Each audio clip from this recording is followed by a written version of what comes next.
నేను ఈ సందర్భంగా చెప్పదలుచుకున్నాను. ఓకే స్వామీజీ నమస్తే అండి. నమస్కారం స్వామీజీ, మళ్ళీ అదే చెప్తున్నాం, కొత్తగా ఏదో శ్రీకారం చుట్టినటువంటి కార్యక్రమం కాదు. ఇంతమంది భక్తులు ఆ ఏడుకొండల వాడిని చూడాలి అని చెప్పి ఎంతో నమ్మకంతో ఎంతో భక్తితో వస్తూ ఉంటారు.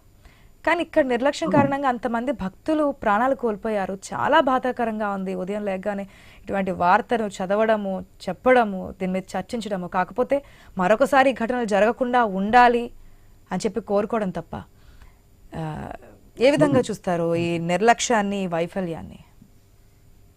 వినా వెంకటేశం ననాతో ననాథ సదా వెంకటేశం స్మరామి స్మరామి. హరే వెంకటేశ ప్రసీద ప్రసీద, ప్రియం వెంకటేశ ప్రజత్స ప్రజత్స. మనకు ముఖ్యంగా తిరుపతి దర్శనం అనేటువంటిదే అందని ద్రాక్ష మాదిరిగా చేసి వేశారు. తిరుపతి దర్శనం కానీ, అక్కడ ఉన్నటువంటి పరిస్థితులు, అక్కడ రూమ్ దొరకడం కానీ, మిగతాది కానీ ఒక విఐపి దేవుడు అనేటువంటి విధంగా చేసినటువంటి స్థితులు ఉన్నాయి. ఆ విధమైనటువంటి విధానాన్ని పూర్తిగా మార్చాలి. ఆధ్యాత్మికమైనటువంటి కోణంలో ఎవరు కూడా విఐపీలు దేవుని ముందు కారు. ఏ పెద్ద రాజకీయ నాయకులు కానీ, ఇంకెవరైనా ఏ స్థాయిలో ఉన్నటువంటి వారైనా భగవంతుని దగ్గర ముఖ్యంగా భక్తులే. మీరు ఈరోజు తిరుపతికి వెళ్ళేటువంటి సంఖ్య, భక్తుల సంఖ్య ఏదైతే ఉందో దానికంటే ఎక్కువగా కొత్తగా అయోధ్య కట్టారు. అయోధ్యలో ఏ విధంగా దర్శనం చేసుకుంటున్నారు, రోజు ఎంతమంది వస్తున్నారు. అట్లాగే కాశీ కారిడార్, కొత్తగా కాశీ కారిడార్ ఏదైతే మనకు ఓపెన్ చేశారో అక్కడ కూడా భక్తుల సంఖ్య చాలా ఎక్కువగా వస్తూ ఉంది. కానీ ఈ విధమైనటువంటి స్థితి, ఇట్లాంటి వాతావరణం అనేటువంటిది వ్యాపార ధోరణితో కూడుకున్నటువంటి వాతావరణం లేదు. ఫస్ట్ తిరుపతిలో ఈ వ్యాపార ధోరణి అనేటువంటిది దయచేసి తీసేయాలి.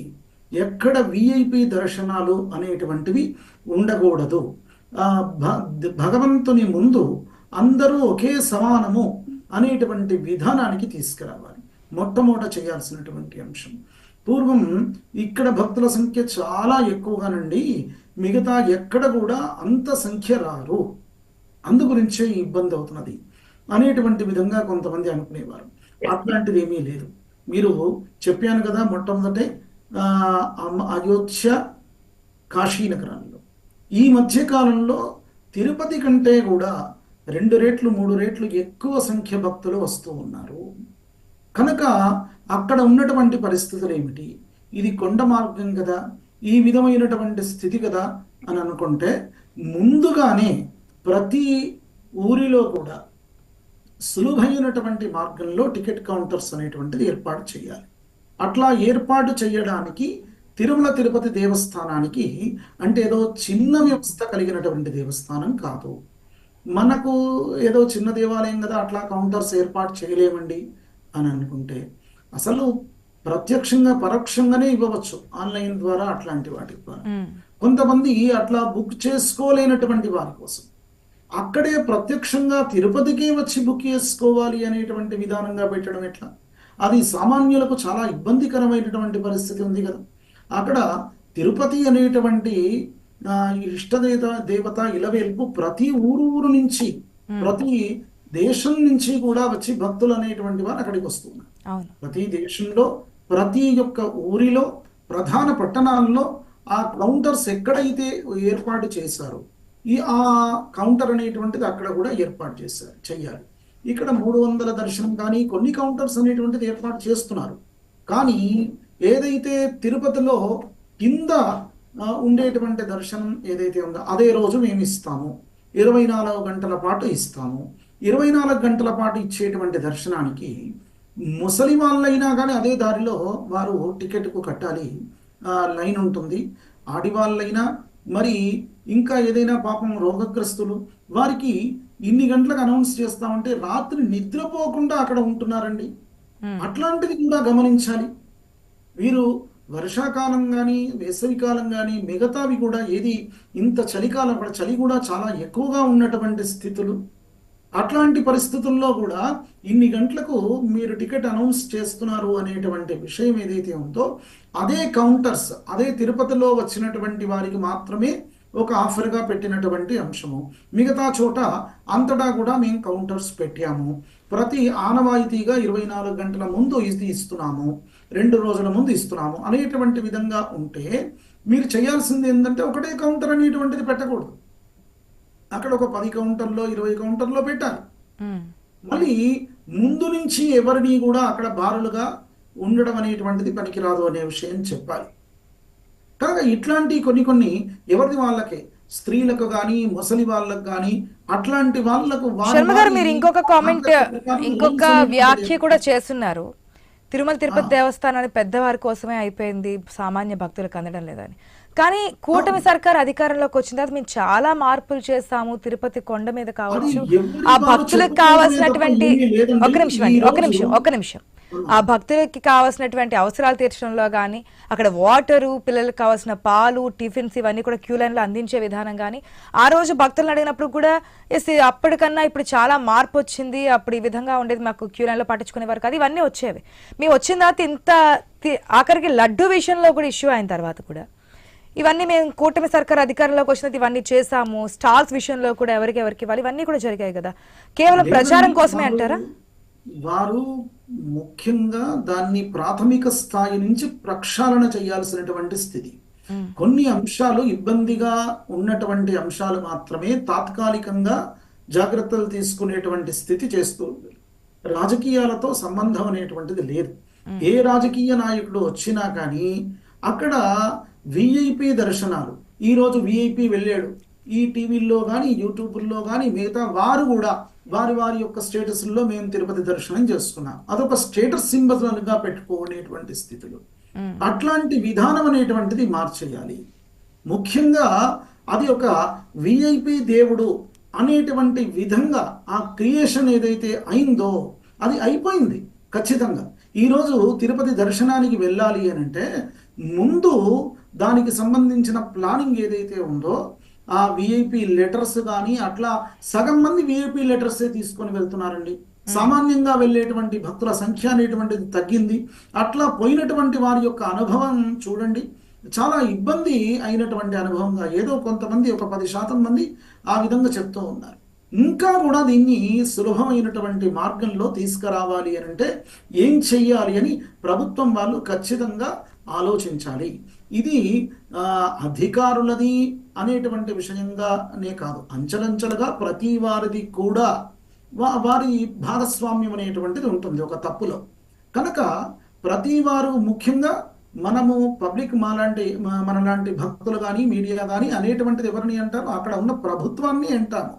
ప్రభుత్వం చేతిలోనే అన్ని కూడా అధికారులు కానీ సేవలు ప్రతి వాళ్ళు వారి చేతిలోనే ఉంటారు. కాబట్టి ప్రభుత్వం ఫస్ట్ తీసుకోవలసినటువంటి నిర్ణయం ఏమిటి, ఏ పొరపాట్లు అయితే ఉన్నాయో ఇక్కడ ఇప్పటికీ కూడా సమగ్రంగా ఆలోచించి ఇంకా కూడా చాలా రెక్టిఫై చేసి అత్యంత సామాన్యులకు కూడా అందుబాటులోగా ఉండేటువంటి విధంగా దర్శనాలు కానీ సేవలు కానీ పోలీసుల దగ్గర నుంచి వస్తున్నటువంటి ఆన్సర్ ఏంటంటే ఏదైనా సరే తప్పు జరిగింది, ఆ తప్పు వల్ల జరిగినటువంటి నష్టాన్ని ఎవ్వరూ పూడ్చలేరు, లేదా నష్టపరిహారం ఇచ్చినంత మాత్రాన సంతాపం తెలిపినంత మాత్రాన పోయిన ప్రాణాలు అయితే తిరిగి కాపాడేటువంటి పరిస్థితులు లేవు. ఆడి చనిపోయారు 5 మహిళలు, ఒక పురుషుడు, మొత్తం 6 అయితే చనిపోయినటువంటి సిచ్యువేషన్. అక్కడ చెప్తుంది ఏంటంటే ఒక మహిళకి అస్వస్థత వచ్చింది, ఆవిడని లైన్ నుంచి పంపించడానికి చేస్తున్నటువంటి ప్రయత్నంలో మిగిలిన వారందరూ కూడా ఒక్కసారిగా తోపులాడి చేయడం వల్లే ఆ ఒక్క కేంద్రాలు ఈ విధంగా జరిగిందనేది చెప్తున్నారు. మీరు మన మీడియా ద్వారా ఇంకొక విషయం కూడా చెప్పాలనుకున్నాను. ఏమిటి అని అంటే దేవుడు అంటే ఇక్కడికి మాత్రం వెళ్తేనే ఆ యొక్క ఫలితం అనేటువంటిది కలుగుతుంది అనేటువంటి అటోటైజ్ అనేటువంటిది తీసేయాలి. మన ఇంటి పక్కన ఉన్నటువంటి దేవునికి కూడా అక్కడ వెళ్ళలేనటువంటి వారికి ఇంటి దగ్గర కూడా ఉంటుంది, ప్రతి వీధిలో కూడా ఉంటూ ఉన్నాయి విష్ణు దేవాలయాలు, వైకుంఠ దర్శనాలు అనేటువంటిది కూడా ప్రత్యేకంగా చేసేటువంటి స్థితులు అనేటువంటివి ఉన్నాయి. కనుక ఆ విధమైనటువంటి విధానం ఇప్పటికైనా గవర్నమెంట్ ప్రత్యేకంగా ఆధ్యాత్మికపరమైనటువంటి వాతావరణాన్ని ఏర్పాటు చేయాలి అని అంటే ఎక్కడికి వెళ్ళినా మీకు సత్ఫలితమే అనేటువంటి విధంగా ఏర్పాటు చేయడం చేత చిన్న దేవాలయాలు కూడా వృద్ధి అవుతాయండి. ఈరోజు ధూపదీప నైవేద్యాలకు అర్చకులకు అక్కడ ఉన్నటువంటి అవసరాలకు వెళ్ళేటువంటి స్థితి ఉన్నటువంటి దేవాలయాలు ఎన్నో కూడా ఉన్నాయి. వాటినైనా బాగు చేసినటువంటి వారు అవుతారు. కనుక ఇక్కడికి వెళ్తే మాత్రమే ఫలితము అనేటువంటి విధం కాకుండా ఒక రాజు మొట్టమొదట ఏం చేయాలి అంటే ఇట్లాంటి వైకుంఠ ద్వార దర్శనాలు అయిన సందర్భంలో వారు ఊరిలో మారుమూలగా గ్రామంలో ఉన్నటువంటి ఒక విష్ణు దేవాలయానికి వారు వెళ్ళాలి. వెళ్తే ఆ సామాన్యమైనటువంటి ప్రజలు మొట్టమొదట వారిని చూస్తారు. నేను అక్కడికి చాలా ఇబ్బంది పడి వెళ్తూ ఉన్నానురా, నాకు నిద్రాహారాలన్నీ కూడా మానేసి వెళ్ళినా కానీ అక్కడ దర్శనం అవుతుందో కాదో తెలియదు, నా పిల్ల పాపలకు ఇబ్బంది అయ్యేటువంటి స్థితులు ఉన్నాయి. కనుక పక్కన ఉన్న దేవుడు సర్వంతర్యామి, ఎక్కడైనా ఉంటాడు. అట్లాని తిరుమల పవిత్రతను కాదనట్లేదు, కానీ వారు ఒక ఆధ్యాత్మికమైనటువంటి ప్రచారం చేయాల్సినటువంటి నాయకులు ఈరోజు ముక్కోటి ఏకాదశికి వెళ్ళి ప్రతి ఎమ్మెల్యే ప్రతి మినిస్టరు మిగతా వాళ్ళు నువ్వు ఎమ్మెల్యే అయితేంది, మినిస్టర్ అయితేంది, సీఎం అయితేంది, సామాన్యమైన భక్తుడైతేంది, భగవంతునికి ఒక్కటే. నీకు నాకు సీఎం అనేటువంటి విషయం ఒక మినిస్టర్ అనేటువంటి స్థితి. అదే భగవంతునికి అందరూ కూడా సామాన్యమైనటువంటి జనం, ప్రతి వారు కూడా అత్యంత సామాన్యులైన నుంచి గొప్పవారి వరకు కూడా ప్రాణులే. కనుక వారు ఆ విధమైనటువంటి విషయాన్ని మనం ఆలోచించాల్సినటువంటి స్థితి. కనుక ఒక రాజులు ఒక ఎమ్మెల్యే కానీ అందరికీ మన మీడియా ద్వారా చెప్పుకునేటువంటి అంశం చూడండి. ముక్కోటి ఏకాదశికి పైన మారే ప్రతి మారు ఏ యొక్క విఐపి కానీ ఏ ఎమ్మెల్యే కానీ మిగతా వాళ్ళందరూ వెళ్ళి తిరుపతిలో చేరుతున్నారండి. మీరేంటి మెసేజ్ ఇస్తున్నటువంటిది ఏంటి? మీ పబ్లిక్ అక్కడ కాన్స్టిట్యూషన్లో మెసేజ్ ఇస్తున్నటువంటి అంశం ఏమిటి? ఇక్కడి కాదురా నేను అటు వెళ్ళాను, మీరు అందరూ కూడా అక్కడికి రండి అనేటువంటిదా? మరి పూర్వం నుంచి మీ తాతల తలారు నుంచి అదే విషయం చేశారా? తిరుపతి ఇప్పుడు ఉన్నటువంటి విషయం కాదే. ఆ విధమైనటువంటి స్థితి కూడా ఖచ్చితంగా ఆధ్యాత్మికమైనటువంటి ధర్మం ప్రకారము ప్రతి దేవాలయాన్ని ప్రతి యొక్క ఆధ్యాత్మికమైనటువంటి అన్ని దేవాలయాలున్న వెంకటేశ్వర స్వామి తిరుమల కొండకున్నటువంటి ప్రాశస్యం వేరు కదా స్వామీజీ. అందుకే అక్కడికి వచ్చి దర్శనం చేసుకోవాలని చెప్పి అనుకుంటారు. ఒకవేళ అన్ని గుడుల్లో ఉన్నటువంటి దేవుణ్ణి తిరుపతిలో ఉన్నటువంటి వెంకన్నని కూడా ఒకే విధంగా చేరుకుంటే ఇంత లక్షల స్థాయిలో రోజు అక్కడికి చేరుకోరు కదా భక్తులు. అట్లాంటి విధానంగా ఉన్నటువంటి అందరూ జనులందరూ కూడా తిరుమలని మొత్తం అడ్వర్టైజ్ చేస్తే ప్రాశస్త్యాన్ని చెప్పడం అనేటువంటిది చెప్పకూడదు అనేటువంటిది ఏమీ లేదు. ఇప్పుడు మీరు ఇంతకు ముందు చెప్పున్నారు కాదు ఇంతకు ముందు ఒక మాట చెప్పున్నారు, అయోధ్యకు సంబంధించి ఇప్పుడు లక్షల్లో వెళ్తున్నారు అని చెప్పి. వీధికి అంటే ఊరికి కాదు కదా, ప్రతి వీధికి ఒక రామాలయం ఉంటుంది. అదే రాముడు అయోధ్యకి ఎందుకు చేరుకుంటున్నారు? ఒక్కొక్క ప్రాశస్యం, ఒక్కొక్క నమ్మకం. అందరి దేవుళ్ళు ఒకటే అని చెప్పి మనం నమ్ముతూ ఉంటాం, కానీ ఆ నమ్మకంలో ఆ యొక్క దేవాలయానికి, ఆ దేవాలయం నిర్మించిన ప్రాంతానికి ఉన్నటువంటి వైభవం, విశిష్టత, నమ్ముకున్నటువంటి నమ్మకం ఇవన్నీ కూడా ఉంటాయి. దానికి అనుగుణంగా అంతమంది భక్తులు ఆ 7 కొండల వాడిని చూడాలి, వైకుంఠ ద్వార దర్శనం